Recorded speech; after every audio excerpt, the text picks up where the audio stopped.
விளக்கேத்தும் எண்ணெய்னாலே நக்ஷத்ரா. 5க்கும் மேற்பட்ட நறுமணங்களில் நக்ஷத்ரா விளக்கேற்றும் எண்ணெய்.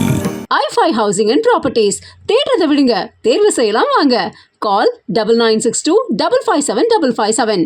Admission open for NEET repeaters. Join Velamala IIT NEET Academy. Scholarship worth 5 crores. பொறுப்பது பொடிப்பட விடுத்திடுகை வேளா, இருப்பிடம் உனக்கெது எனக்கருள் இயம்பாய். உருக்கணல் விழுக்குளம் ஒழுக்கமிலரேனும் திருப்புகழ் படிப்பவன் மனத்தினில் இருப்பான். ஒரு கட்டத்துக்கு மேல வளர வளர நமக்கே ஒரு பிரமிப்பு இருக்கும் இல்லையா? அது நீங்க கண்டிப்பா அனுபவிப்பீங்கன்னு எனக்கு புரியுது. பட் அது இன்னும் அதிகமாகிட்டே இருக்கா? எப்படி இருக்கு? பேசிக்காக அந்த சுவாபம் வந்து மாறவே இல்லை. அவள் இப்போ வந்து சைல்டிஷாக தான் இருக்கிறாள்.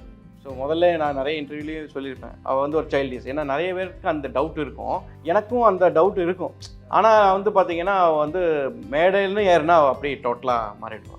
அப்பாவோட இந்த ஜேர்னியில் வந்து பேரண்ட்ஸாக எங்களோட கான்ட்ரிபியூஷன்ஸ் மட்டும் இல்லை, உண்மையிலே சொல்லப்போனால் இதுக்கு வந்து நிறைய பேரோட ஒத்துழைப்பு இருக்குது. ஆக்சுவலி மனசமாமி யாராட நெடியமாம நாராட. முருகனோட மாமியார் யாரு? லக்ஷ்மி, மகாலட்சுமி. அவளை ஆடணுமா? மாமியார் ஆடும்போது மாமனார் ஆடாம இருக்க முடியுமோ? மாமியார் ஆடி மாமனார் ஆடாட்டி பூகம்பமே வந்துருமே. மாமியார் ஆடினா மாமனார் ஆடணும், ஆடாம என்ன பண்றது அப்படின்னு அப்போ பப்ளிக் சிரிப்பாங்க இல்லையா? அது ரிசீவ் பண்ணி ஸ்டேஜில் உட்காந்துட்டு என்ன பண்ணுவா, இறங்கி வந்து சொல்லுவா, அந்த ஆண்டி ரொம்ப ரசித்து பார்த்தாங்க. அது எப்படி அவளால் வந்து பேசும்போது அதெல்லாம் கவனிக்க முடியுதுன்னு எங்களுக்கே ஆச்சரியமாக இருக்குது. ஏன்னா பேசும்போது நமக்கு ஒரு ப்ரோக்ராமை முடிக்கணுங்கிற அந்த பதட்டம் இருக்கும் இல்லையா? அதெல்லாம் இல்லை, இவங்கெல்லாம் ரொம்ப ரசித்தாங்க தெரியுமா, அந்த ஆண்டி பார்த்து பார்த்து சிரிச்சாங்க அப்படின்லாம் சொல்லுவா. சாப்பிட்டு நைட்டு தான் டைம் இருக்கும். ஸோ ஒரு 9 o'clock ஆரம்பிச்சு ஒரு அரை மணி நேரத்தில் 1 மணி நேரத்தில் ப்ராக்டிஸ் பண்ணலான்னு நினைப்போம். அப்படியே எஸ்கலேட் ஆகி ஒரு 2 மணி 3 மணிக்கெலாம் சில டைமில் ப்ரோக்ராமுக்கு முந்தின நாள் தான் நடக்கும். ஸோ அந்த மாதிரி டைமில் ரொம்ப எங்களுக்கு ரொம்ப கம்ஃபர்ட்டாக இருப்பாள். ஸோ அவளோட இன்ட்ரெஸ்ட், அவளோட இன்வால்மெண்ட்டு இது இல்லாமல் எதுவுமே பண்ண முடியாது. பட் அந்த விஷயத்தில் எங்களுக்கு வந்து ரொம்பவே அவரை இதுவாக இருப்பாள். பாரத வருஷமும் பரதக்கண்டம் உத்தரப்பிரதேசம் அதில் ஒரு கோகுலம் அதில் ஒரு யசோதக்கண்ணன்னு பார்க்கவே சொக்கி போயிட்டல பனி தல சதம் சொக்க ஜேயுனு ப்ரொக்க ஜேசே. இப்போ நீங்கள் என்ன படிக்கிறீங்க? 7th. நீ வேணா அவர்கிட்ட கொஞ்சம் குவிஸ் கேள நேரம். அதை தான் சொல்ல வந்தேன். நான் எதுக்காக இந்த கேள்வி கேட்டேன்னா, 7வது படிக்கும்போது நான் என்ன பண்ணேன்னு யோசிச்சேன். நான் மட்டும் இல்லை, நீங்கள் பேசுறது கேட்குற எல்லாருமே 7வது படிக்கும்போது அந்த பாப்பா அப்படி பேசினா, நம்ம 7வது படிக்கும்போது என்ன பண்ணிட்டு இருந்தோம். பாப்பா அசச் அவளே வந்து இதை விரும்பி செய்கிறா, அதுதான் உண்மை. ஸோ ஒரு விஷயத்த வந்து ரொம்ப ஃபோர்ஸ் பண்ணி செய்யும்போது தான் அது ரொம்ப கஷ்டமான விஷயமா இருக்கும். அவளுக்கு இதெல்லாம் வந்து ரொம்ப பிடிச்சிருக்கு, இந்த மாதிரி மேடை பேச்சு, இன்டர்வியூஸ் இதெல்லாமே ரொம்ப என்ஜாய் பண்ணுறா. ஸோ அதனால் ஒரு விஷயத்தை என்ஜாய் பண்ணி செய்யும்போது எவ்வளோ தூரம் நல்லா வருமோ அவ்வளோ தூரம் நல்லா வருது, அவ்வளோதான். கலாட்டா நேயர்களுக்கு வணக்கம். நான் சரவண ராம்குமார். இன்று நம்மோடு கோவை ஆழ்வார் ஸ்ரீநிதி அவங்களுடைய குடும்பத்தார் இருக்காங்க. அவங்க கிட்ட தான் பேசுகிறதா இருக்கும், பேசுவோம். வணக்கம். வணக்கம். நல்லா இருக்கீங்களா?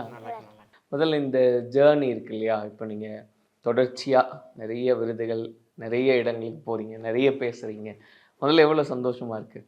எனக்கு எல்லா ப்ரோக்ராமே எனக்கு ஒரு தனி எக்ஸ்பீரியன்ஸ். அது வந்து எந்த ப்ரோக்ராமாக இருக்கட்டும், பெரிய ப்ரோக்ராமாக இருக்கட்டும், சின்ன ப்ரோக்ராம், வீட்டு பக்கத்தில் இருக்க கோயில், எதுனாலும் எனக்கு ஒரு தனி எக்ஸ்பீரியன்ஸாக தான் இருக்கும்.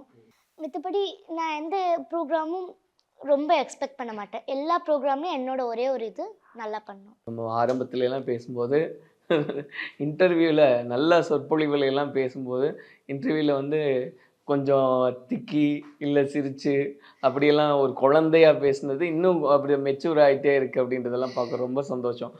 நீங்கள் உங்கள் ரியலைஸ் பண்ணுறீங்களா நீங்கள் அது இன்னும் நான் நிறைய இம்ப்ரூவைஸ் பண்ணிக்கிட்டே இருக்கேன் என்னென்னு? சொற்பொழிவில் இல்லை, இன்டர்வியூவில் கேட்குறேன்.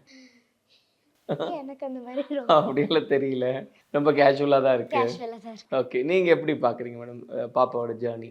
என்ன நீங்கள் தான் ட்ரெயின் பண்ணுறீங்க, எல்லாம் பண்ணாலும் பட் வெளியிருந்து நம்ம பார்ப்போம் இல்லையா, அவங்க பெர்ஃபார்ம் பண்ணும்போது வேறையா பெர்ஃபார்ம் பண்ணுறாங்க அப்படின்னு, அதெல்லாம் பார்க்கும்போது பாப்பாவோட இந்த ஜேர்னியில் வந்து பேரண்ட்ஸாக எங்களோட கான்ட்ரிபியூஷன்ஸ் மட்டும் இல்லை, உண்மையிலே சொல்லப்போனால் இதுக்கு வந்து நிறைய பேரோட ஒத்துழைப்பு இருக்குது. ஆக்சுவலி என் பையன் யூடியூப் வீடியோ ஃபஸ்ட்டு பாப்பாவை போட்டு இவ்வளோ தூரம் பாப்பா பாப்புலரைஸ் ஆனதுக்கு ஒன் ஆஃப் த ரீசன் அவன் தான். இன்னொன்று மேபி அது பையன் அந்த சின்ன வயசில் பண்ணாமல் இருந்தானா இன்னும் கொஞ்சம் நாள் எடுத்திருக்கும். மேபி இன்னும் ஃபியூ இயர்ஸ் கழித்து பாப்பா பாப்புலர் ஆகிக்கலாம். பட் அந்த சின்ன வயசுலேயே பேசினா அப்படிங்கிற கிரெடிட்டெல்லாம் ஃபஸ்ட் என் பையனுக்கு தான் போகும். அடுத்தது அவங்க தாத்தா பாட்டி, அவங்க ஸ்கூலில், முக்கியமாக ஸ்கூலில் வந்து நிறைய ஹெல்ப் பண்ணுறாங்க. லைக் இந்த சென்ஸ் வந்து லீவு இந்த மாதிரி எக்ஸாம் டைம் எதுவாக இருந்தாலும் அவங்க வந்து கொஞ்சம் அதை கன்சிடர் பண்ணிக்கிறாங்க. அவங்க ஸ்கூலில் அதுக்கான இம்பார்ட்டன்ஸ் கொடுக்குறாங்க. ப்ளஸ் அவளுக்கு அமைஞ்ச குருஸ் எல்லாமே வந்து ஸோ எல்லாத்தோட ஒட்டுமொத்த உழைப்பு தான் பாப்பாவோட இந்த வெற்றிக்கு காரணம். அது போக முக்கியமாக பாப்பா அசச் அவளே வந்து இதை விரும்பி செய்கிறா, அதுதான் உண்மை. ஸோ ஒரு விஷயத்த வந்து ரொம்ப ஃபோர்ஸ் பண்ணி செய்யும்போது தான் அதுக்கு ரொம்ப கஷ்டமான விஷயமா இருக்கும். இன்றைக்கி சொல்லப்போனால் நான் தான் வந்து காலையிலேருந்து என்னோடய ஆஃபீஸ் ஒர்க்கில் ஸ்ட்ரெஸ்ஸாக இருந்தேன். இவள் வந்து நாளைக்கு எக்ஸாம் வச்சுட்டு ஜாலியாக தான் சுற்றிட்டு இருக்கா. ஈவினிங் இன்டர்வியூ இருக்குது அப்படிங்கிற சந்தோஷத்தில் தான் அவள் சுற்றிட்டு இருக்கிறா. அவளுக்கு இதெல்லாம் வந்து ரொம்ப பிடிச்சிருக்கு. இந்த மாதிரி மேடை பேச்சு, இன்டர்வியூஸ் இதெல்லாமே ரொம்ப என்ஜாய் பண்ணுறா. ஸோ அதனால் ஒரு விஷயத்த என்ஜாய் பண்ணி செய்யும்போது எவ்வளோ தூரம் நல்லா வருமோ அவ்வளோ தூரம் நல்லா வருது, அவ்வளோதான். ஸோ இப்போவும் டீச்சர்ஸ் கேட்குறாங்களா, கடைசி என்ன பேசுனீங்க, எங்கே பேசுனீங்க, இல்லை பேசுனதை பார்த்துட்டு பேசுனது? அதெல்லாம் கேட்குறாங்க. அப்படி கடைசியாக எந்த டீச்சர் கேட்டாங்க, என்ன கேட்டாங்க? எல்லா டீச்சரும் கேட்பாங்க. ரொம்ப பாயிண்ட் அவுட் பண்ணி இவங்க கேட்டுப்பாங்க, அப்டேட்ஸ் கேட்டே இருப்பாங்க. அப்படி ஈவன் டீச்சர் இல்லை, யாராக இருந்தாலும் ஃப்ரெண்ட்ஸாக இருக்கலாம். இல்லை சொல்லப்போனால் எங்கள் வீட்டில் கிராண்ட் பேரண்ட்ஸ் தான் இந்த மாதிரி என்னெல்லாம் கேட்பாங்க? தாத்தா தான் அப்பப்போ என்ன பேசினேன் அந்த மாதிரி நிறைய கேட்பாங்க. ப்ராக்டிஸ் பண்ணுறியா அதெல்லாம் கேட்பாங்க தாத்தா. தாத்தாக்கு நீங்கள் பேசி காமிப்பீங்களா? காமிப்பேன், பேசி காமிப்பேன். இதுதான் பேச போகிறேன் இல்லை பேசினேன் அப்படின்றத ரெண்டுமே பர்ஃபார்ம் பண்ணி காமிப்பீங்களா? ரெண்டுமே பெர்ஃபார்ம் பண்ணி காமிப்பேன். தாத்தா கிட்ட கிராஸ் செக் பண்ணுவேன். ஆனால் உங்களுக்கு நீங்கள் சொன்ன மாதிரி உங்களுக்கு எப்படி இருக்கு? ஏன்னா சில சமயம் நம்ம குழந்தையா இருந்தாலும் கூட ஒரு கட்டத்துக்கு மேலே வளர வளர நமக்கே ஒரு பிரமிப்பு இருக்கும் இல்லையா? அது அது நீங்கள் கண்டிப்பாக அனுபவிப்பீங்கன்னு எனக்கு புரியுது. பட் அது இன்னும் அதிகமாகிட்டே இருக்கா, எப்படி இருக்குது? கண்டிப்பாக அதிகமாகிட்டு இருக்கு. ஃபஸ்ட்லாம் வந்து பார்த்திங்கன்னா, ஆனால் அவளுடைய அந்த பேசிக்காக அந்த சுவாபம் வந்து மாறவே இல்லை. அவள் இப்போ வந்து சைல்டிஷாக தான் இருக்கிறாள். ஸோ முதல்ல நான் நிறைய இன்டர்வியூலேயும் சொல்லியிருப்பேன், அவள் வந்து ஒரு சைல்டிஷ். ஏன்னா நிறைய பேருக்கு அந்த டவுட் இருக்கும், எனக்கும் அந்த டவுட் இருக்கும். ஆனால் வந்து பார்த்திங்கன்னா அவள் வந்து மேடையில்னு ஏறுனா அவள் அப்படியே டோட்டலாக மாறிடுவாள். மேடையை விட்டு கீழே இறங்கினா வந்து சைல்டிஷாக மாறிடுவாள். அவட்ட மாறாத குணங்கள் நிறைய இருக்குது. என்னென்னா வெரி ஃபஸ்ட்டு பேச ஆரம்பிக்கும் போது அவள் என்ன ப்ரோக்ராம் முடிச்சுட்டு வந்தால் எனக்கு என்ன வாங்கி கொடுப்பீங்க, என்ன கிஃப்ட் வாங்கி கொடுப்பீங்கன்னு கேட்டாலா, அதை இப்போ வரைக்கும் கண்டினியூ பண்ணிகிட்டு இருக்கேன். அந்த கிஃப்ட்டினுடைய சாராம்சம் தான் மாறுது ஒழிஞ்சு அந்த கிஃப்ட் கேட்குறது வந்து ஸ்டாண்டர்டாக தான் இருக்குது. ஆமாம், இப்போ லாஸ்ட்டாக எனக்கு வந்து ஒரு டெடி பியர் ஒன்று வாங்கி கொடுக்கணும் அப்படின்னு சொன்னான். அப்புறம் ஆமாம், அந்த ஒரு எல்லோ கலரில் பின்னாடி ஒரு டெடி பியர் உட்காந்துருக்குல்ல, அது வந்து ஒரு ப்ரோக்ராம் முடிச்சதுக்கப்புறம் நாங்கள் வெளியூரில் ஈரோடு போயிட்டு வந்தோம். ப்ரோக்ராம் முடிச்சதுக்கப்புறம் அது வாங்குற வரைக்கும் எங்களை விட மாட்டான். ஸோ அது எனக்கு சொன்னீங்களா நான் நல்லா பர்ஃபார்ம் பண்ணேன். ஸோ அதுக்காகவே நல்லா பர்ஃபார்ம் பண்ணுவான். அதனால வந்து எங்களுக்கு அதில் ஒரு ஒரு ஒரு ஒரு சேஃப்டியாக இல்லை. ஆனால் அப்படி இருக்கிற குழந்தை எப்படி அது வியப்பு எப்பவுமே அது வந்து தெய்வ சங்கல்பம் தான். தெய்வ சங்கம், அதாவது இட்ஸ் காட்ஸ் கிரேஸ் தான் நம்ம சொல்ல முடியும். பட் ஆனால் அவளும் உழைப்பா. ஃபஸ்ட்டில் அதுவும் ஒரு மாறாத குணம் தான். ஒரு ப்ரோக்ராம் இருக்குது அப்படின்னா நைட்டு 2 மணி 3 மணி வரைக்கும் நாங்கள் ப்ராக்டிஸ் சில டைமில் பண்ண வேண்டிய சூழல் வரும். ஏன்னா நானும் வெளியே ஆஃபீஸ் அதுன்னு போயிடுவேன், எங்கள் ஒய்ஃபும் அவங்க ஒர்க் பண்ணுறாங்க. அப்படிங்கும்போது வந்து பார்த்திங்கன்னா நைட்டு தான் சாப்பிட்டுட்டு நைட்டு தான் டைம் இருக்கும். ஸோ ஒரு 9 o'clock ஆரம்பித்து ஒரு அரை மணி நேரத்தில் 1 மணி நேரத்தில் ப்ராக்டிஸ் பண்ணலான்னு நினைப்போம். அப்படியே எஸ்கலேட் ஆகி ஒரு 2 மணி 3 மணிக்கெலாம் சில டைமில் ப்ரோக்ராமுக்கு முந்தின நாள் தான் நடக்கும். ஸோ அந்த மாதிரி டைமில் ரொம்ப எங்களுக்கு ரொம்ப கம்ஃபர்ட்டாக இருப்பாள். ஸோ அவளோட இன்ட்ரெஸ்ட், அவளோட இன்வால்மெண்ட்டு இது இல்லாமல் எதுவுமே பண்ண முடியாது. பட் அந்த விஷயத்தில் எங்களுக்கு வந்து ரொம்பவே இதுவாக இருப்பாள். பட் எல்லா குழந்தைகளுக்குமே ஒரு திறமை இருக்குது. பட் அந்த திறமைகளை வந்து அந்த பேரண்ட் ஐடென்டிஃபை பண்ணி அந்த போக்கிலே போனாங்க, நீர் ஓட போகிற போக்கிலே போனாங்கன்னா கரெக்டாக இருக்குன்னு சொல்கிற மாதிரி அது போனான்னா இட்ஸ் வெரி ஈஸியாக தான் நான் இப்போ ஃபீல் பண்ணுறேன். டஃப்பாக கிடையாது. டஃப்புங்கிறது வந்து பார்த்திங்கன்னா அவளுக்கு நம்மளுடைய ஷெட்யூலை பண்ணுறதுக்கு தான் டஃப்பாக இருக்கும். நம்மளுடைய ஆஃபீஸ், நம்மளுடைய ப்ரிப்பரேஷன்ஸு, நம்மளுடைய ஆல்ட்ரேஷன்ஸ் ஆஃப் ப்ரோக்ராம். அவங்க அம்மா சொன்ன மாதிரி அவ்வளோ என்ஜாய் பண்ணுவாள். நாளைக்கு அடுத்த வாரம் ப்ரோக்ராமுக்கு சென்னை போகிறோம் அப்படின்னா she will get motivated her self. அவளுக்கு சரி நாளைக்கு சென்னை போகிறோம், அடுத்த வாரம் சென்னை போகிறோம், இங்கே போகிறோம், அங்கே போகிறோன்ட்டு அவள் என்ன பண்ணுவான்னா, இப்போல்லாம் என்ன பண்ணால் கொஞ்சம் மெச்சூர்ட் ஆகும்போது என்ன பண்ணுறேன்னா அந்த ஊருடைய சிறப்பம்சங்கள் என்ன, அங்கே என்ன கோயில்கள் இருக்குது, அந்த மாதிரிலாம் கொஞ்சம் அனலைசிஸ் பண்ணுறான். ஸோ அது வந்து அவளுக்கு ஒரு இன்ட்ரெஸ்டிங்கான ஒரு ஜேர்னியாக போயிடுது. ஒரு கான்செப்ட் கம் ஜேர்னி அப்படிங்கிற மாதிரி போயிடுது. எங்களுக்கு வந்து எப்படின்னா ஒரு நியூ டைட்டில் பண்ணணும்னா எங்களுக்கு ரொம்ப டைம் வந்து சேலஞ்சிங்க. எங்களுக்கு ரொம்ப பிடிக்கும் டைட்டிலுக்கு பண்ணால் நிறைய புக்ஸ் படிக்கணும், நிறைய குருஸை ஃபாலோ பண்ணணும். ஸோ குருஸோடைய இதெல்லாம் டிப்ஸஸ்லாம் எடுத்துட்டு நம்ம அதை இன்க்ளூட் பண்ணணும். கலோக்கியல் லாங்குவேஜ் ஒரு சினிமா ப்ரொடக்ஷன் மாதிரியே தான் எங்களுக்கு நாங்கள் ஃபீல் பண்ணுறோம். ஏன்னா ஜஸ்ட் ஒரு கண்டென்ட் எடுக்கிறது ஈஸியாக எடுத்துடலாம். அந்த கண்டென்ட்டை கலோக்கியல் லாங்குவேஜ் கொண்டு வந்து அதில் நிறைய ஃப்ளேவர்ஸ்லாம் ஆட் பண்ணி இவளுக்கு அதை செய்யுள்ள அதெல்லாம் மனப்பாடம் பண்ண வச்சு அப்படி ரெடி பண்ணும்போது பாப்பாவோட இன்புட்ஸும் இருக்கா? என்னெல்லாம் அப்படி அவங்களுடைய நாங்கள் ஃபஸ்ட்டு கதையை சொல்லி ஃபஸ்ட்டு ஒரு சின்ன ஸ்டோரியை சொல்லுவோம். அவளை அண்டர்ஸ்டாண்ட் பண்ண வைப்போம். ஃபஸ்ட்டு ஸ்டோரி சொல்லி அண்டர்ஸ்டாண்ட் பண்ண வைப்போம். அதில் நீ எப்படி பேசுவேன்னு சொல்லணும், அவள் பேசி காமிப்பான். ஸோ இது இப்படி பேசலாம். ஸோ அதில் அப்படி கொஞ்சம் கொஞ்சமாக டெவலப் பண்ணி கொண்டு போவோம். அந்த மாதிரி இருக்குது. இப்போ கூட இடையில நிறைய சாப்டர்ஸ் 3-4 டாபிக் வந்து போயிட்டுருக்கு. சக்தியை பற்றி, அப்புறம் வந்து இந்த மாதிரி பாபாவை பற்றி அந்த மாதிரிலாம் போயிட்டுருக்கு. அது எல்லாம் வந்து அதுக்குண்டான சின்ன சின்ன ப்ரிப்பரேட்டரி ஒர்க்ஸு, செய்யுள்ஸு, இந்த மாதிரி ஸ்லோகம்ஸ்லாம் படிச்சு. எப்படி நீங்கள் அதை டைம் பேலன்ஸ் பண்ணுறீங்க? ஏன்னா அந்த அந்த இதெல்லாம் சொல்லி தந்துட்டீங்கன்னு வைங்களேன், எல்லாருமே அவங்க இது அவங்களோட ஃபீல்டில் பெரிய ஆள் ஆயிடுவாங்க இல்லையா? ஏன்னா ஒரு பாப்பா வந்து படிக்கிறாங்க, சைமல்டேனியஸாக இதெல்லாம் ப்ரிப்பேர் பண்ணுறாங்க, அதை விட பயங்கரமாக பர்ஃபார்ம் பண்ணுறாங்க, எல்லாரையும் மிரட்டுறீங்க பர்ஃபார்மன்ஸ்லேயே. அதெல்லாம் நீங்கள் சொல்லி தந்துட்டு எல்லாருமே எக்ஸ்பர்ட் ஆயிடுவோம்ல. அப்படி எப்படி பேலன்ஸ் பண்ணுறீங்கன்ற? ஸ்கூல் கொஞ்சம் மேம்லாம் வந்து எனக்கு நான் போர்ஷன்ஸ் நான் வந்து அன்னைக்கு ஸ்கூல் வராட்டி மேம் தனியாக கூப்பிட்டு சொல்லி கொடுப்பாங்க. கொஞ்சம் தனியாக வச்சு இது டவுட் கேட்டால் அதெல்லாம் நல்லா கிளியர் பண்ணுவாங்க. மித்தபடி வேறு ஸ்கூல் அப்படி பேலன்ஸ் பண்ணிடுங்க. இப்போ நீங்கள் நிறைய டாபிக்ஸ் பேசுகிறீங்க இல்லையா? இப்போ நீங்கள் அப்போ இருந்து பேசிக்கிட்டே இருக்கீங்க, நாங்கள் பார்த்துக்கிட்டே இருக்கோம். அப்போ ஒன்று புதுசு புதுசாக அது கற்றுக்கணுன்னு ஒரு ஆர்வம் இருக்கா உங்களுக்கு? இது அடுத்தது இது கற்றுக்கணும், இதெல்லாம் தெரிஞ்சுக்கணும் அப்படின்றது? இருக்குது. நிறைய டாபிக்ஸ் அந்த மாதிரி கற்றுக்கணும், அந்த மாதிரி இன்ட்ரெஸ்ட்லாம் இருக்குது. அப்படி என்னெல்லாம் வேணும்னு நீங்களே கேட்டது? அப்பா எனக்கு இதை பற்றியெல்லாம் சொல்லுங்கள், அம்மா எனக்கு இதை பற்றி சொல்லுங்கன்னெலாம். எனக்கு திவ்ய தேசம்ன்ற அந்த 108 திவ்ய தேசம் வந்து அது எனக்கு பார்க்கணுன்னு ஆசை, அதை பற்றி பேசணும்னு பார்க்கணுன்னு ஆசை. ரெண்டுமே ஆசை. பேசணும்னு ஆசை, பார்க்கணுன்னு ஆசை. ஸோ அதெல்லாம் பற்றி சொல்லுவேன், கேட்பேன். அம்மா அப்பா ஏதாச்சும் ஸ்டோரிஸ் இந்த மாதிரி இதெல்லாம் சொல்லுவேன். அதை பற்றி நீங்களும் சர்ச் எல்லாம் பண்ணுவீங்களா? ஓ, அது நிறைய என்ன? பேர் பேசுறதெல்லாம் கேட்பேன். ஸோ அப்படி உங்களை வந்து நீங்களே டெவலப் பண்ணிக்கிறீங்க. எனக்கு என்னென்னா, இப்போ பாப்பாவை ஆரம்பத்துலேருந்து ஒரு தெய்வ குழந்தை அப்படின்னே தான் நம்ம போர்ட்ரேட் பண்ணுறோம். இன்னைக்கு இல்லை, அவங்க எவ்வளோ பெரிய பொண்ணாக வளர்ந்தாலும் கூட அது தெய்வ குழந்தை தான், அப்படி தான் அதை ரிசீவ் பண்ணிக்கிறாங்க. ஏன்னா பார்த்து பார்த்து வளர்ந்தவங்கெல்லாம். அப்படி யோசிக்கும்போது உண்மையாகவே ஏதாவது ஒரு கனெக்ட் இருக்குமா கடவுளோட அப்படின்றது? அந்த மாதிரி உங்கள் லைஃப்பில் ஏதாவது மிராக்கிள் அப்படின்றது நடந்திருக்கா? நிறைய நடந்திருக்கு. அதாவது இதை 2-3 வகையாக பிரிக்கலாம். ஒன்று வந்து எப்போவுமே நம்ம முன்னோர்கள் சொல்லுவாங்க, அதாவது முன்னோர்கள் செஞ்ச பூர்வ புண்ணிய பலன் வந்து இப்போ நமக்கு டிரான்ஸ்ஃபர்மேஷன் ஆகுது, அதாவது அடுத்த சந்ததிக்கு வருது அப்படின்னு.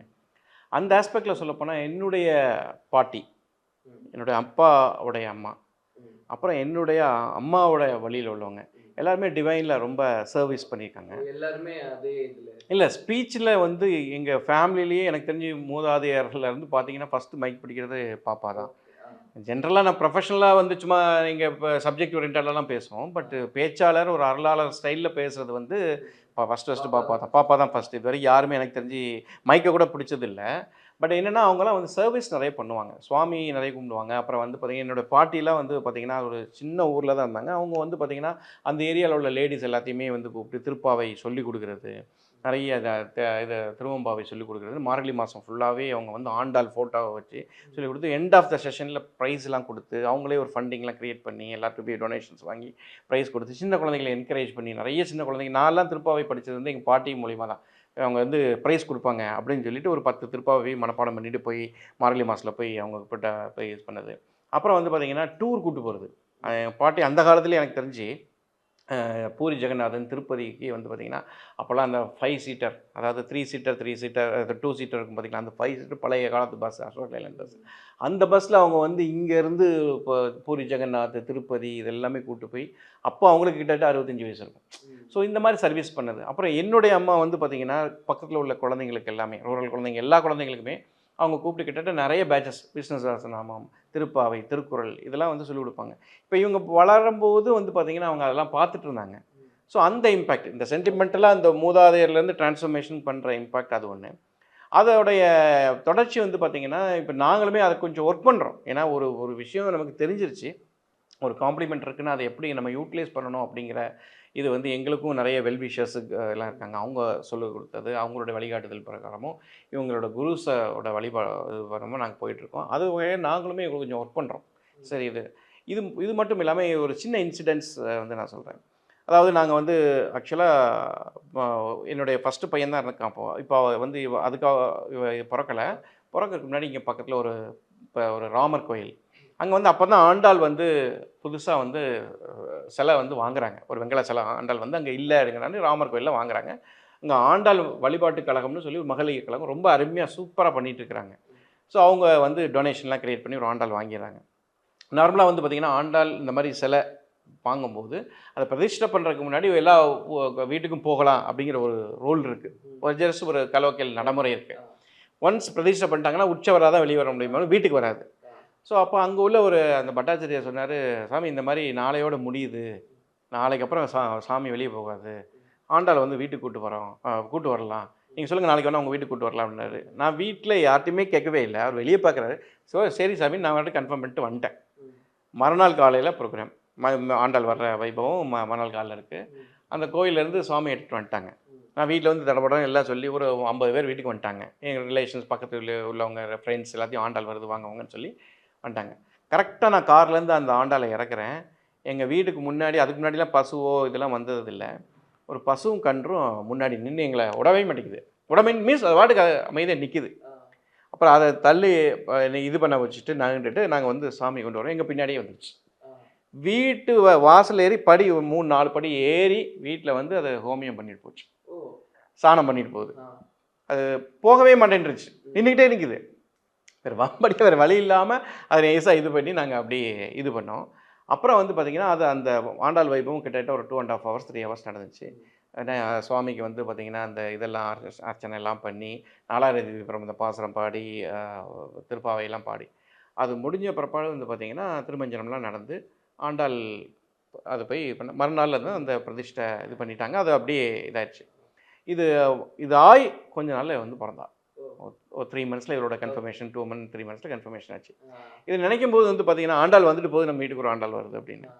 ஸோ இந்த ஒரு எமோஷ்னல் மேட்சிங் வந்து அதில் இருக்கிறத நாங்கள் உணர்ந்தோம்.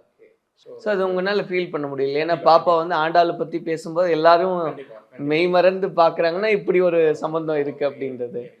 நானுமே வந்து மேரேஜ் அத்தனை வருஷம் நான் வந்து இப்போ திருப்பாவை 30 இருக்குது, நாச்சியார் திருமொழி இருக்குது, வானமயிர், இதில் நான் வந்து உள்ளால எனக்கு தெரியாது. பட் மேரேஜுக்கு எப்போ எனக்கு மேரேஜ் ஃபிக்ஸ் பண்ணாங்களோ அந்த வருஷத்துலேருந்து நான் வந்து ஏற்க ஆரம்பித்தேன். சரி ஒவ்வொரு மார்கழியும் நம்ம படிக்கலாமே, 30 திருப்பாவை டெய்லி காலையில் சொல்லுவேன். ஸோ இந்த மாதிரி ஒரு சில ப்ராக்டிஸு நம்ம முன்னோர்கள் பண்ணது எல்லாமே ஒரு எமோஷ்னலாக வந்து ஒரு மேட்சிங் இருக்க தான் செய்யுது. நீங்கள் இப்போ சார் சொன்ன இன்சிடென்ட் உங்களுடைய பாயிண்ட் ஆஃப் வியூ நீங்கள் எப்படி ரிசீவ் பண்ணுறீங்க மேம்? உண்மையிலே அது ஒரு எப்பயுமே அது நெகிழக்கூடிய சம்பவம் தான். ஆக்சுவலி அந்த விஷயத்தை நினச்சி பார்க்கும்போதெல்லாம் வந்து மேபி எல்லாருமே சொல்லும் போது ஐவ குழந்தைன்னு சொல்லும் போது அதோட ரிலேட் பண்ணி பார்ப்போம். ஏன்னா பர்டிகுலராக ஆண்டாளை பற்றி தான் ஃபஸ்ட்டு பேச ஆரம்பித்தா, அது இந்த சம்பவத்தோடு ரிலேட் பண்ணும்போது கண்டிப்பாக ஏதோ ஒரு அதில் ஒரு கனெக்டிவிட்டி இருக்குது அப்படிங்கிறது வந்து ஃபீல் பண்ண முடியுது. அது போக இவளுக்கு ஜென்ரலாகவே நான் சொன்னால் நம்ப மாட்டேங்க, குழந்தைங்க வந்து ஜென்ரலாக குவிஸ்ன்னு கேட்டு விளையாண்டாலே வந்து சாதாரணமாக தான் கொஷின்ஸ் கேட்டு விளையாடுறது வந்து ஒரு இங்கிலீஷோ இல்லை ஜியாகிரஃபி, தமிழ், இல்லை இங்கிலீஷ் கூட இருக்காது, இங்கிலீஷ் தமிழை விட்டுட்டு ஜியாகிரஃபி, ஹிஸ்ட்ரி, சயின்ஸ் அந்த மாதிரி தான் கேட்பாங்க. இவ வந்து எப்பயுமே கேட்குறதே வந்து ஏதாவது ஸ்பிரிச்சுவல் குவிஸ் கேளுங்கன்னே கேட்டிருப்பா. அதில் அவளுக்கு ரொம்ப interest. Mahabharata quiz, Ramayana quiz, அப்புறம் ஏதாவது திவ்ய தேசங்களை பற்றின குவிஸ் கேளுங்க, இந்த மாதிரி கேட்டுகிட்டே இருப்பாள். இவ கேட்குறாங்களுக்காக நான் வந்து வேறு வழியே எல்லாம் எடுத்து படிக்கிற மாதிரி இருக்கும் சில சமயம்லாம். இன்றைக்கி போனால் கேட்பாளே, நான் இன்றைக்கி சரி எனக்கு வேலை இருக்குது பாப்பா நாளைக்கு பார்த்துக்கலாம் அப்படின்லாம் சொல்லிட்டு போவேன். அப்புறம் அடுத்த நாள் கேட்பாளேன்னு சொல்லிட்டு ஒரு 4-5 கொஷின்ஸை வந்து வரும்போதே பஸ்ஸில் பார்த்துட்டுலாம் வருவேன். ஏன்னா அந்தளவுக்கு அவளுக்கு பர்சனலாக ஒரு இன்ட்ரெஸ்ட் இருக்குது. அதெல்லாம் தெரிஞ்சுக்கணுங்கிற ஆர்வம் கொஞ்சம் ஜாஸ்தி இருக்குது. என்னென்னா எங்கள் குழந்தைங்களுக்கா பெருமையாக சொல்ல, பட் ஆக்சுவலாக வந்து எல்லா குழந்தைகளுக்கும் வந்து இந்த ஸ்பிரிச்சுவல் இன்ட்ரெஸ்ட் இருக்கிறது கொஞ்சம் டஃப் தான். நான் அது வந்து நிறைய ஒவ்வொருத்தருக்கும் ஒவ்வொரு திறமை இருக்குது. அவர் சொன்ன மாதிரி எல்லா குழந்தைகளும் வந்து ஏதோ ஒரு திறமையோட தான் பிறக்குது. அந்தந்த குழந்தைங்களுக்கு அந்த ஃபீல்டு, இவளுக்கு இந்த ஃபீல்டில் இருக்கிறனால அந்த இன்ட்ரெஸ்ட்டா, இல்லை அந்த இன்ட்ரெஸ்ட் இருக்கிறனால அந்த ஃபீல்டில் பேசுகிறாளா, இது ரெண்டில் எதுன்னு தெரியல. சம்திங் ஏதோ ஒன்று இருக்குது, கனெக்டிவிட்டி இருக்குது, அவ்வளோதான். ஸ்டார்டிங் அவங்க சொன்ன மாதிரி கொடிய செய்ததும் காற்று வந்ததா, காற்று வந்ததும் கொடிய செய்ததா யாருக்கு தெரியும். அதனால் அவளுக்கு அந்த இன்ட்ரெஸ்ட் இருக்கும் போது அதை கேட்குறா. திடீர்னு கேட்பா வந்துட்டு ஏதாவது ஒரு நம்ம வந்து ஜென்ரலாக ராமாயணமோ இல்லை மகாபாரதமோ ஒரு பேசிக்கான கேரக்டர்ஸ் மட்டும் தான் நமக்கு தெரிஞ்சிருக்கும். இவன் அதை தாண்டி வந்து ஏதாவது ஒரு கேரக்டர் கேட்பா. அதை நம்ம வந்து டெப்த்தாக அந்த ஃபுல் இது தெரிஞ்சிருந்தால் மட்டும்தான் அதை பற்றி பேச முடியும். ஸோ இதெல்லாம் வந்து அவளுக்கு அந்த இன்ட்ரெஸ்ட் பேசிக்காக இருக்குது. இப்போ நாங்கள் ஸ்ரீமுஷ்ணம்னு ஒரு கோயிலுக்கு கூட போயிட்டு வந்தோம் ரீசெண்டாக. அப்போ வந்து அது வராக அவதாரம் ஆனதுக்கப்புறம் அவர் வந்து பூமிக்குள்ளே போய் திரும்பி வந்த இடம் வந்து ஸ்ரீமுஷ்ணம் அப்படின்னு சொன்னது தான். அதுக்கப்புறம் உட்காந்து அந்த கோயிலை பற்றி உட்காந்து அவளே உட்காந்து யூடியூப்பில் பார்த்துட்டு இருக்கிறா. மேபி அந்த இன்ட்ரெஸ்ட் அவளுக்கு இருக்குது, அதனால இயல்பாக இருக்குது. அது அந்த இன்ட்ரெஸ்ட்டை வந்து நம்மளும் வேஸ்ட் பண்ணக்கூடாது இல்லை, அது நல்லா அவளுக்கு வேணுங்கிறத சொல்லி கொடுக்கறது எங்களோட கடமை, அவ்வளோதான். ஸ்ரீநிதி, இப்போ நீங்கள் வந்து பேசுகிறப்போ ஆண்டாள் பற்றி பேசுகிறது, இல்லை கிருஷ்ணலீலா, நான்லாம் திரும்ப திரும்ப பார்ப்பேன். அதெல்லாம் நிஜமாவே நான் நிறைய பேர்கிட்ட சொல்லியிருக்கேன். இந்த மாதிரி அந்த பாப்பா எவ்வளோ நல்லா பண்ணுது, அந்த எக்ஸ்பிரஷன்ஸ் எல்லாம் அப்படின்றதெல்லாம்.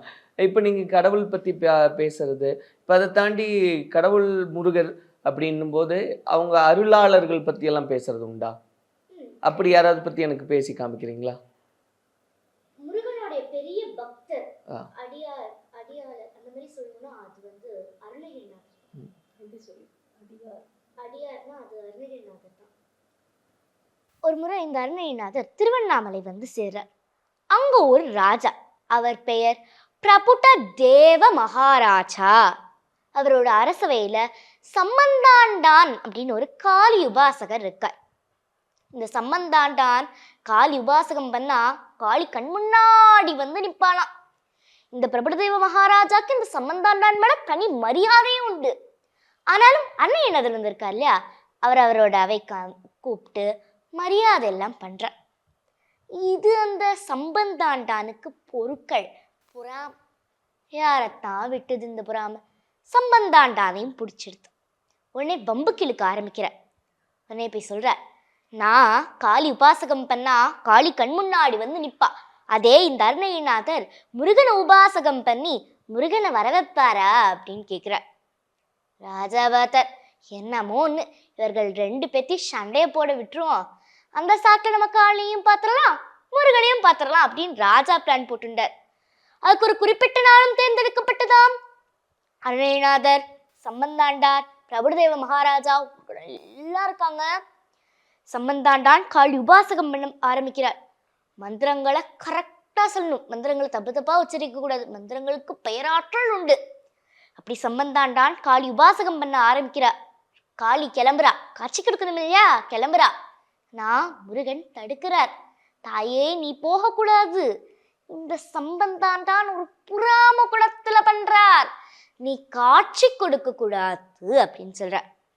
ஆனா காளி சொல்றா, இல்ல இல்ல, யார் இந்த மந்திரத்தை சொல்லி என்ன கூப்பிட்டாலும் நான் அவர்களுக்கு காட்சி கொடுத்தே தான் ஆகணும், இது தெய்வ கட்டளை, சிவபெருமானோட கட்டளைன்னு சொல்ற காளி.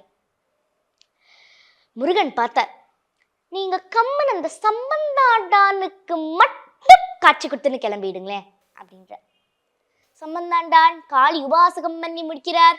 காளி சம்பந்தாண்டானுக்கு மட்டும் காட்சி கொடுத்துன்னு கிளம்பிட்டான். ராஜா பார்க்குற, என்னது இது, எங்க கண்ணுக்கெல்லாம் காளி தரல, எனக்கு அப்புறம் வச்சுக்கிறேன், அருணகிரிநாதர் பாட சொல்லுங்க அப்படின்னு கூப்பிட்ற. அருணகிரிநாதர் பாடல் என்னன்னா, முருகனை சும்மாலாம் கூப்பிட்டா முருகன் வந்து காட்சி கொடுக்க மாட்டாராம், இத்தனை பேர் டான்ஸ் ஆடினாதான் முருகன் வந்து காட்சி கொடுப்பாராம். மயிலாடும் தெரியும், மயிலோட சேர்ந்து இத்தனை பேர் ஆடினாதான் காட்சி கொடுப்பேன்றது அழகா தன்னுடைய திருப்புகள்ல சொல்றார். அதல சேர நாராட அகிலமேறு மீதாட அப்பின காளி தானாட அவளோடன்று அதிரவி சிவாதாடும் விடையிலேறு வாராட அருகுபூத வேதாளம் அவையாட மதுரவாணி தானாட மலரில் வேத நாராட மருவுவானுள்ளோராட மதியாட வனசமாமி யாராட நெடியமாம நாராட மயிலுமாடி நீயுமாடி வரவேண்டும் அப்படின்னு பாடுற.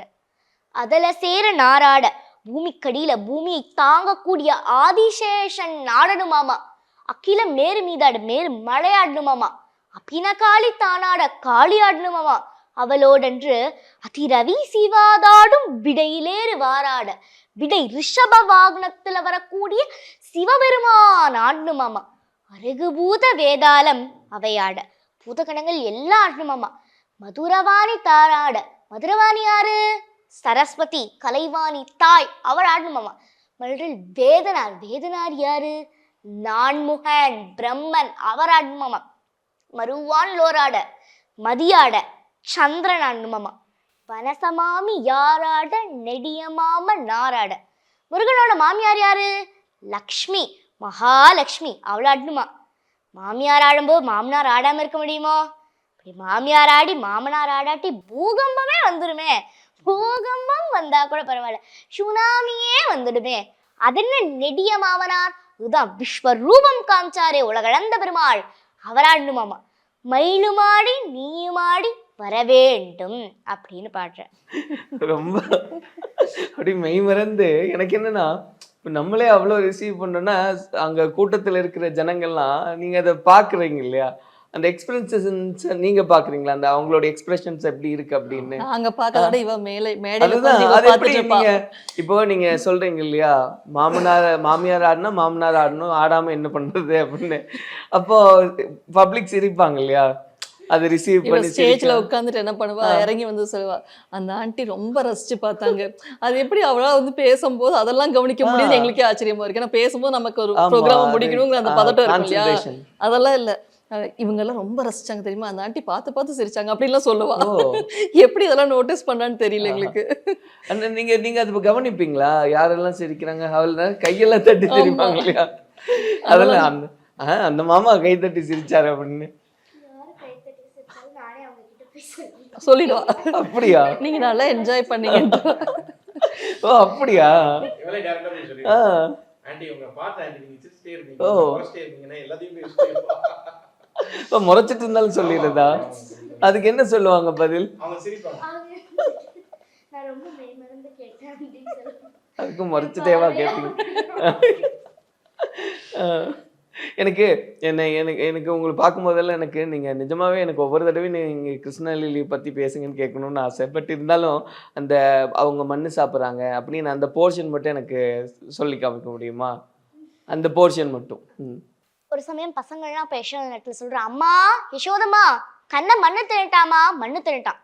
கண்ணனா மண்ணை தின்னானா, கண்ணா வாய தர மண்ணு தின்னியா, உடனே கண்ணன் சமையானிக்கு தகு மாட்டலாடினியா, நான் மண்ணே திங்கலையேம்மாண்ணா, திங்கவே இல்லையே, மண்ணே சாப்பிடலையே, உன்னுடைய தோழர்கள்லாம் சொல்கிறாளே, உன்னோட ஃப்ரெண்ட்ஸ் எல்லாம் சொல்கிறாளே, அவெல்லாம் பொய் சொல்கிறாமா, அதெல்லாம் இல்லை, கண்ணை மண்ணு தின்னான்னு பல்ராம்னு நான் சொன்னான்.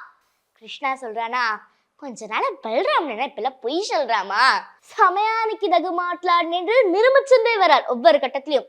யசோதா சொல்ற, அதெல்லாம் இல்ல, வாய் தர, காட்டு எங்க வாய் தர, தரேன்னு சொன்னவே இப்படி கொஞ்சம் சின்ன வாய் தானே, சின்ன வாய ஆணு திறக்கிறா, பார்த்தா அத்தனை அகிலாண்ட கோட்டி பிரம்மாண்டங்களும் தெரியுதாம் அந்த வாயில.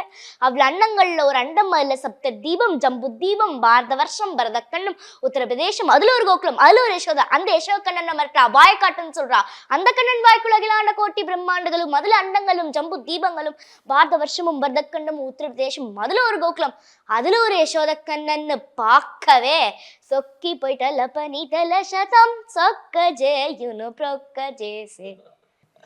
பரவாயில்ல, அது கேட்க அது கேட்டுக்கிட்டே இருக்கணும் போல. உங்களுக்கு இப்போ பேசுறதுக்காக நிறைய தேடுறீங்க, அம்மா கிட்ட கேட்குறீங்க, நீங்களா பார்க்குறீங்க. அப்படி நீங்கள் இது வரைக்கும் பேசுனதுல இந்த விஷயம் எனக்கு ரொம்ப பிடிச்சது, இல்லை இவங்களுடைய வாழ்க்கை, அவங்க கடவுள் கூட இருந்த அந்த தொடர்பு, அதெல்லாம் பார்க்கும்போது எனக்கு ரொம்ப பிடிச்சிருந்தது அப்படின்னு உங்களுக்கு மனசார பிடிச்சது இது? அப்படி யாருடைய கதையை சொல்லலாம்? நிறைய கதைகள் எனக்கு இந்த மாதிரி பிடிச்சிருக்கு. அந்த மாதிரி எனக்கு குறிப்பிட்டு 1 2 அப்படின்றது இந்த கதைகள்லாம் எனக்கு ரொம்ப ரொம்ப பிடிக்கும். ஒரு உபன்யாசகர் பேசியிருந்தார். அதில் வந்து இந்த ஸ்ரீரங்க பெருமாளுடைய ஹிஸ்ட்ரி, அதாவது ஃபஸ்ட்டு அது வந்து ராமரோடைய குலதெய்வமாக இருந்த பெருமாள். அப்புறம் விபீஷ்ணன் கேட்டாங்கன்னு விபீஷ்ணன் ராமர் கிட்ட வந்து அது வந்து ராமரோட குலதெய்வமாக இருந்த பெருமாள். அந்த பெருமாளை வந்து விபீஷ்ணன் வந்து ராமரோட பட்டாபிஷேகத்துக்காக வரும்போது என்ன வேணும் அப்படின்னு ராமர் வந்து கேட்பாரு. அப்போ கேட்கும்போது விபீஷ்ணன் உங்களோட குலதெய்வமான ஜெகநாத பெருமாள், அப்போ அவருக்கு பேர் ஜெகநாதர், ஜெகநாத பெருமாளை கொடுத்துருங்க அப்படின்பாங்க. அப்போ வந்துட்டு ராமர் வந்து யார் எது கேட்டாலும் கொடுத்துருவாங்க. அதனால ராமரும் கொடுத்துட்டார். அவர் அப்படியே எடுத்துட்டு வரும்போது இந்த சந்தியாவந்தனம்னு பெருமாளை ஈவினிங்னா இங்கே வச்சுட்டு சந்தியாவந்தனம் பண்ணிட்டு வந்துடலாம் அப்படின்னு போகும்போது சோழ நாட்டுக்கிட்ட வச்சுருக்காங்க. அப்போ வைக்கும்போது பெருமாள் வந்து அசதியில் சொல்லிட்டார், நான் இந்த இடத்த விட்டு நகர மாட்டேன், நான் இங்கேயே இருந்துக்கிறேன் அப்படின்னு. கேட்டால் இன்னொரு ராஜா, அவர் தர்மவர்மான்னு ஒரு ராஜா, அவர் கேட்டாங்கன்னு தான் நான் இங்கே இருக்கேன், அதனால நான் இங்கேயே இருந்துக்கிறேன், ஆனால் நான் வந்து படுத்திருக்க திசையை உன்னை பார்த்து தான், அதனால் நீ கவலைப்படாத அப்படின்னு விபீஷ்ணர் கிட்ட கன்வின்ஸ் பண்ணிட்டு பெருமாள் அங்கே இருந்திருப்பாரு. அது வந்து தாயாருக்கு பிடிச்ச, அதாவது லக்ஷ்மி தாயாருக்கு பிடிச்சதுனால லக்ஷ்மி தாயாரோட இன்னொரு பேர் ஸ்ரீ, அதனால தான் ஸ்ரீக்கு பிடிச்ச ரங்கம்ன்றது ஏரியா, அதனால ஸ்ரீக்கு பிடிச்ச ரங்கம்னால தான் ஸ்ரீரங்கம்ன்ற பேர். அதுதான் பெருமாளே ஸ்ரீரங்கநாதராக இருக்கு. அது வந்து அந்த பெருமாள் வந்து விபீஷ்ணனை பார்த்து சொல்வார், குடதிசை முடியை வைத்து குணதிசை பாதம் நீட்டி தென் திசை இலங்கை நோக்கி அப்படின்னு சொல்வார். நான் படுத்திருக்க திசையே உன்னை பார்த்து தான் விபீஷ்ணா, நீ கவலைப்படாத அப்படின்னு சொல்லி அனுப்புவார். இது வந்து உங்களுக்கு ரொம்ப பிடிச்ச, நீங்கள் என்ன தெரிஞ்சுக்கிட்ட நிறைய செய்திகள் இது எனக்கு ரொம்ப பிடிச்சது அப்படின்னு. அப்படி இப்போ நீங்கள் என்ன படிக்கிறீங்க? 7th. நீ வேணா அவர்கிட்ட கொஞ்ச நேரம் குவிஸ் கேள கொஞ்ச நேரம். அதை தான் சொல்ல வந்தேன். நான் எதுக்காக இந்த கேள்வி கேட்டேன்னா, 7வது படிக்கும்போது நான் என்ன பண்ணுனேன்னு யோசிச்சேன். நான் மட்டும் இல்லை, நீங்கள் பேசுறது கேட்குற எல்லாருமே 7வது படிக்கும்போது அந்த பாப்பா அப்படி பேசுனா, நம்ம 7வது படிக்கும்போது என்ன பண்ணிட்டு இருந்தோன்னு. அந்த சரி, இப்போ இந்த ஜேர்னி அப்படின்றது அது தொடர்ச்சியான ஒரு பயணம், அது எல்லாருக்குமே புரிகிற ஒரு செய்தி. ஆனால் இப்போ ஒரு இலக்கு அப்படின்றது ஒன்று நீங்களா ஃபிக்ஸ் பண்ணி வச்சுருக்கீங்களா, இல்லை அது இயல்பாக இருக்கட்டும்னு நினைக்கிறீங்களா? அப்படி என்ன? இல்லை, இலக்குங்கிறது எனக்கு என்னை பொறுத்த வரைக்கும் as a parent, as a father எனக்கு இல்லை. ஏன்னா அவளுக்கு வந்து இயல்பாக நம்ம இலக்குன்னு நினச்சி அவளை வளர்க்கலை, இயல்பாக வந்ததை நம்ம அவங்களோட பயணம் பண்ணிட்டு. இல்லை, இப்போ ஒரு ட்ராக் இருக்குது, இதில் பாப்பா அவ்வளவு நல்லா இருக்காங்க, அத்தனை பேர் சந்தோஷப்படுறாங்க.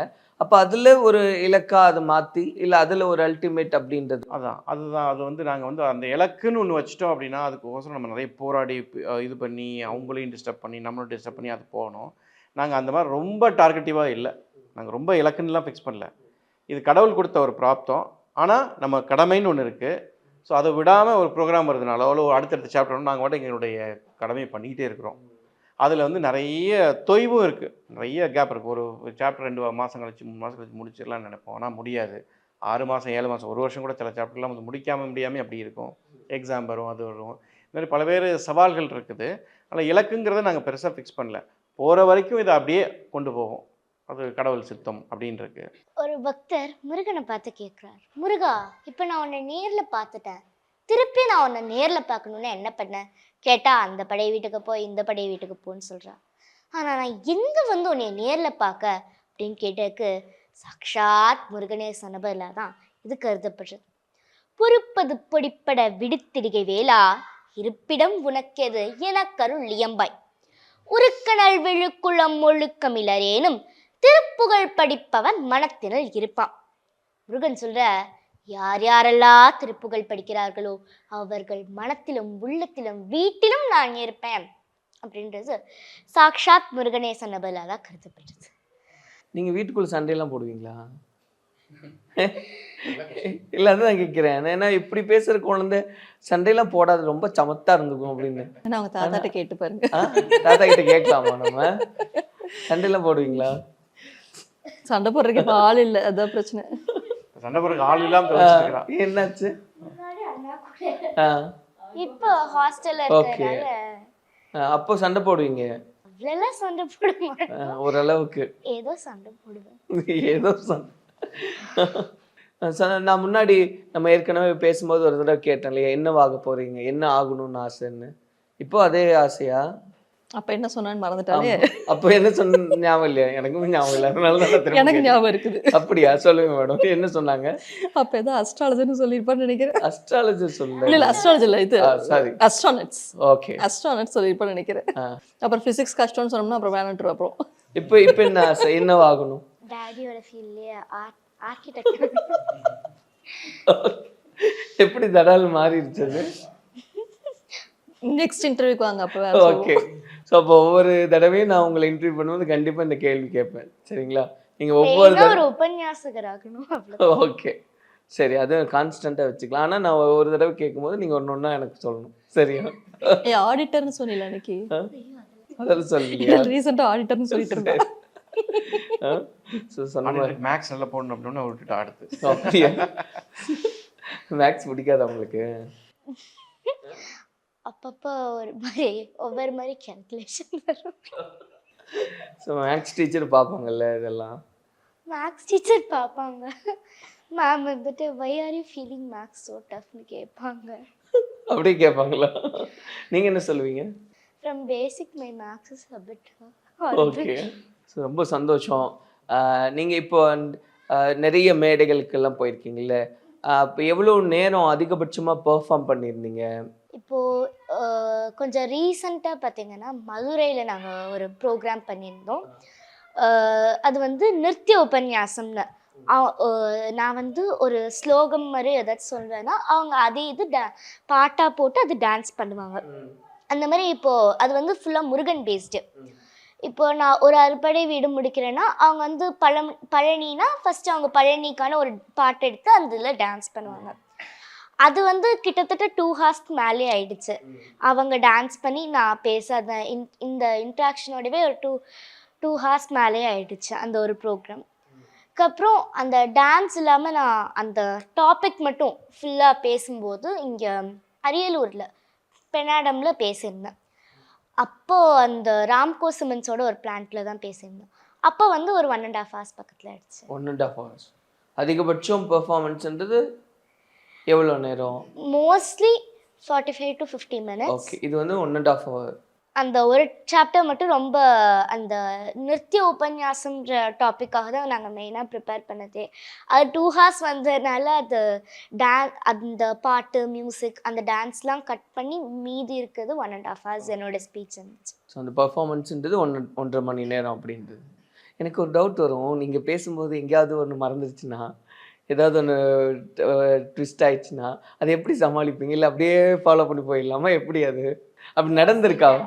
மோஸ்ட்லி திணறி நிற்க மாட்டேன், ஆனால் அடுத்த கண்டென்ட் போயிடுவேன். ஏதாவது ஒன்று ஸ்லிப் ஆகுது அப்படின்றதுன்னா? ஸ்லிப் ஆச்சுன்னா அதே வேர்டை 2 டைம்ஸ் இன்னொரு டைம் சொல்லிடுவேன். அது மோஸ்ட்லி அந்த மாதிரி ஆகாது. மோஸ்ட்லி அந்த மாதிரி அவாய்ட் பண்ணிவிடுவேன். சப்போஸ் அப்படி ஆச்சுன்னா ஒன்று ஸ்லிப் ஆகிடுச்சுன்னா அதே திருப்பி ரிப்பீட் பண்ணிவிடுவேன், இல்லாட்டி நெக்ஸ்ட் இதுக்கு போயிடுவேன். அதை கரெக்ட் பண்ணிவிட்டு அப்படியே லைவ்ல நெக்ஸ்ட் மோஸ்ட்லி அதுக்கான ப்ராக்டிஸ் பண்ணிடுறா, அதனால அந்த மாதிரி பிரச்சனைகள் வராது. அது நம்ம என்னதான் தெரிஞ்ச டாப்பிக்காகவே இருந்தாலுமே திரும்ப திரும்ப பேசின டாப்பிக்காக இருந்தாலுமே அது வந்து ஒவ்வொரு ப்ரோக்ராமுக்கு அது புதுசாக போகும்போது ப்ராக்டிஸ் பண்ணிட்டு போகிறது அவளோட பழக்கம். அது பண்ணால் தான் அவளுக்கும் ஒரு திருப்தியாக இருக்குது. ஸோ அதனால் இந்த மாதிரி வாய்ப்புகள் ரொம்ப கம்மி தான் அவளுக்கு. அப்படி ரொம்ப ரேராக 1 or 2 அக்கேஷன் அந்த மாதிரி ஆயிருக்கு. பட் அது அப்படியே மேட்ச் மேட் அவள் பாட்டில் அடுத்த டாபிக் பேசுகிறாள். இல்லை அது அது ஏன்னா அவள் என்ன ஸ்கிப் பண்ணுறாங்கிறது யாருக்கும் தெரியாது. இல்லை இப்போ எனக்கு ஏன் நான் அதுக்கு என்ன மனப்பாட போட்டிக்கு நான் போனேன்னா ஒரு இடத்துல நான் திணறிட்டா அப்படியே நின்றுவேன், என்ன பண்ணலாம்னு அந்த மாதிரி. பட் அது மனப்பாடம் இல்லை, ஒரு ஃப்ளோவில் நீங்கள் அதை உணர்ந்து பேசுகிறனால அது அந்த ஒரு பாயிண்ட் மிஸ் ஆனாலும் அடுத்த பாயிண்ட்டுக்கு அதுக்கு என்ன மீனிங்கோ அதை மேட்ச் பண்ணிடுவாள். மோஸ்ட்லி அது நடக்காது. ஆக்சுவலாக ப்ரிப்பரேஷன் அந்த அளவுக்கு பண்ணிக்கிறா. அந்த ப்ராக்டிஸ் வந்து நாங்களுமே சிறு வயசுலேருந்தே அதை கொண்டு வந்தோம். என்னதான் தெரிஞ்ச சாப்டராக இருந்தாலுமே அந்த ப்ரோக்ராம் போகிறதுக்கு முந்தின நாள் வந்து பார்த்திங்கன்னா நல்லா ப்ராக்டிஸ் பண்ணிவிட்டு ஒரு 10 டைமாவது அதை ப்ராக்டிஸ் பண்ணி பார்த்துட்டோம். ஏன்னா அது வந்து ஒரு கட்டாய கடமை. எந்த ஒரு இப்போ சர்க்கஸ் போகிறோம் அவனுக்கு எல்லாமே தெரியும். பட் அந்த ஷோலேயே ஒரு ஈவெண்ட் நடந்துகிட்டு இருக்கும், ஒரு ட்ரில் நடந்துட்டு இருக்காங்கன்னா அடுத்த வாரம் வந்து பின்னாடி இந்த ப்ராக்டிஸ் பண்ணிகிட்டு இருப்பாங்க. ஒரு கேம் போகிறோம் அவங்க வார்ம் அப் பண்ணுவாங்க. ஸோ இது வந்து அந்த ப்ராக்டிஸ் சிறு வயசுலேருந்து நாங்கள் சொல்லுவோம்.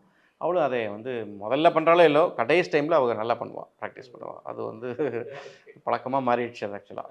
ஸோ அதனால் ஒரு இன்னொன்று நாங்களுமே ஒரு கான்ஃபிடென்ட் இல்லாத டாபிக் வந்து நாங்கள் கமிட்மெண்ட் பண்ணிக்கிறது இல்லை. ஸோ மோஸ்ட்லி ப்ராப்ளம் அப்படியே இதாகிடும். ரொம்ப சந்தோஷம் உங்களோட பேசியிருந்தது. ஏன்னா இந்த பயணம் எப்படியும் தொடர்ந்துக்கிட்டே இருக்க போகுது அப்படின்றதுனால இன்னும் எனக்கு நான் அடுத்தடுத்து வந்து மறுபடியும் கேட்பேன், சரியா? ஸோ அதனால் இந்த அளவில் இந்த இன்டர்வியூ வைண்ட் அப் பண்ணலாம். அண்ட் நான் சொன்ன மாதிரி உங்களுக்கு என்னெல்லாம் விருப்பமோ அதெல்லாம் வசப்படட்டும், எங்களுடைய வாழ்த்துக்களை தெரியப்படுத்திக்கிறோம். அதே போல் நான் அப்பாவோட ஃபீல்டையும் நான் சக்ஸஸ் பண்ணணுன்னு அதுவும் நடக்கட்டும். இல்லை அடுத்த தடவை நீங்கள் என்ன ஃபீல்டை பற்றி சொல்ல போகிறீங்கன்றதுலேயும் எனக்கு ஒரு ஆர்வம் இருக்குது, அதுலேயும் நீங்கள் சக்ஸஸ் பண்ணட்டும், எங்களுடைய வாழ்த்துக்களை தெரியப்படுத்திக்கிறோம். நன்றி. விளக்கேத்தும் எண்ணெய்னாலே நக்ஷத்ரா. 5க்கும் மேற்பட்ட நறுமணங்களில் நக்ஷத்ரா விளக்கேற்றும் எண்ணெய். i5 Housing and Properties. தேடுறதை விடுங்க, தேர்வு செய்யலாம் வாங்க. Call 9962 557 557. Admission open for NEET repeaters. Join Velamala IIT NEET Academy. Scholarship worth 5 crores.